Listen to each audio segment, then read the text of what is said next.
Fantastic! Hey guys, thank you so much for clicking on this video. The fact that you're willing to sacrifice a few minutes out of your day to watch my reviews really does mean the absolute world to me. You guys are the best and I love you. And today we are going to be talking about Six Underground, the film that of course has just been released on Netflix. It's directed by Michael Bay and stars Ryan Reynolds. And so guys, I'm just going to jump right into it. I'm going to be 100% honest with you. This is the most Michael Bay film I have watched in a very long time. So if you're a fan of his, you're going to enjoy this movie. And if you despise everything he stands for and everything he has ever created, you're going to feel the same way about this film. It is typical Michael Bay. And what I mean by that is massive explosions, action sequences, storylines that are not as smart as they want you to think they are. Women just everywhere, beautiful women left, right and center. He will just throw beautiful women at the screen for you. That is Michael Bay in a nutshell, and that is front and center in this film. And you know what, to be honest, I did find the film entertaining. I really did. But in my personal opinion, this is just my personal opinion, the film peaks in its opening sequence, in the very first car chase sequence. That is, in my opinion, the best part of the entire movie. That's what sucked me into the movie, and I really don't feel like the film ever made it back to that part. The opening of the film was incredibly strong, and the rest of the film just failed to live up to that.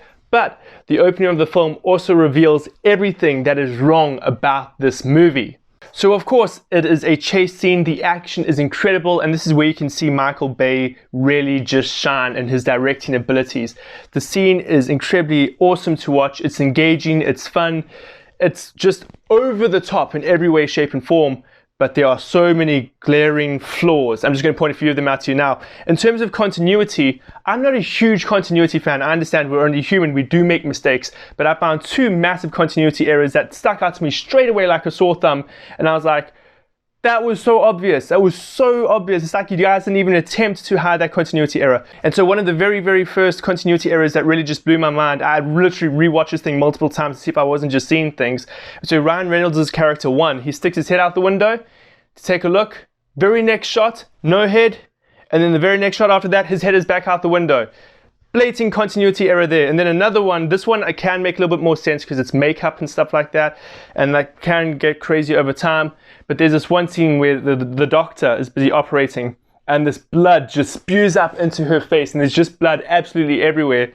And then as the chase progresses, it just becomes a little bit of like a, oh, look at that, I've got some blood on my face. But of course, I don't want to make this beautiful, attractive woman not beautiful and attractive. So they're going to make sure that the makeup is still nice and it's done very pretty so that she's still attractive. And the young teenage boys that are going to watch this movie are still going to be like, oh, she's so hot, yes. But of course, that is just, it's Michael Bay for you. That is honestly just Michael Bay. Explosions. Like honestly, there's this one scene where this car hits a bicycle rack and the car legitimately does explode. Michael Bay for you. Michael Bay. Just Michael Bay. My word. Sorry, I jumped so far deep. I didn't even actually talk about the plot of the film yet. So the plot actually revolves around these 6 vigilantes, and they are basically going to go out and stop this dictator of this evil country. They go, that's not cool. We don't like how you're treating your people. We're going to make sure that that gets sorted out. And so the film was about them trying to stage a coup. That's the entire film. The storyline actually, it's serviceable, it does its job. And the performances were also, they were good as well. Ryan Reynolds was, of course, he was just himself. I even read an interview where he basically said that he was just playing himself. So if you're a fan of Ryan Reynolds lately, where all he's been doing is pretty much just playing a variation of Deadpool, whether it's in the Deadpool films or in the new Fast and Furious, what was it? Hobbs and Shaw, where he was also just playing like a bit of a buffoon.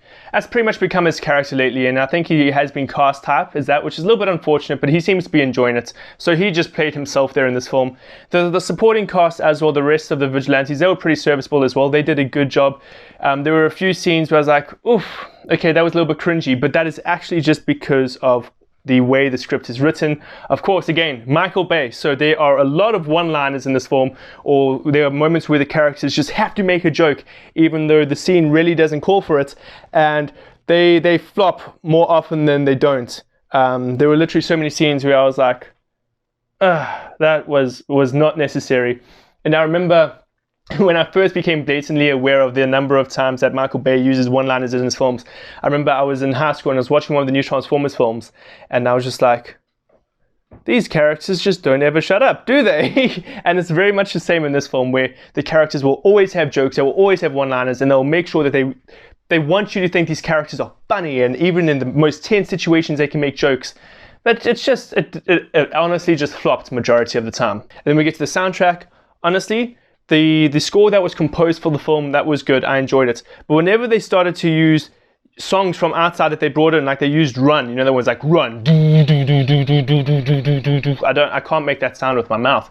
But they did that, and it just took all the tenseness out of the entire scene, which is really disappointing. It was this really tense scene where this character was actually running away. He was running for his life, and he was doing parkour and everything. So I get why they used that song, but it just sucked me out of the experience. It felt like that meme. It felt like I was just watching that meme again where the guy throws the bag on the floor and he goes, run, and then all the civilians run. I don't know if you've seen that meme. It's quite funny.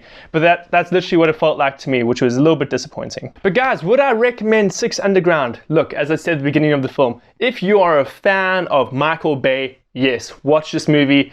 You are going to enjoy it. If you hate Michael Bay, just don't watch this movie. You are not going to enjoy it. But I did have a good time. Guys, thank you so much for watching this video. You guys are awesome. I love you. But before I jump off and I end this video, I just want to tell you about Matt Movie Madness. His name is Matt and he loves movies. This is a guy that is an absolute gem. I've been really enjoying his content lately. The two of us are going to be doing a collaboration soon. So guys, if you have been enjoying my collaborations in the past, whether it's with Happy Chappy, Zach Cherry, or Haley McKay, you are going to want to watch our collaboration, okay? So jump across to his channel, give him a subscribe, leave a comment telling him that you came over because of me. He's awesome. Seriously, I respect him. I love his reviews. He is just an absolute mad lad. But guys, you're awesome. Enjoy the rest of your day. If you did, and if you did like this video, then leave a like, subscribe. You guys are awesome. You're the best. I love you. See you guys soon.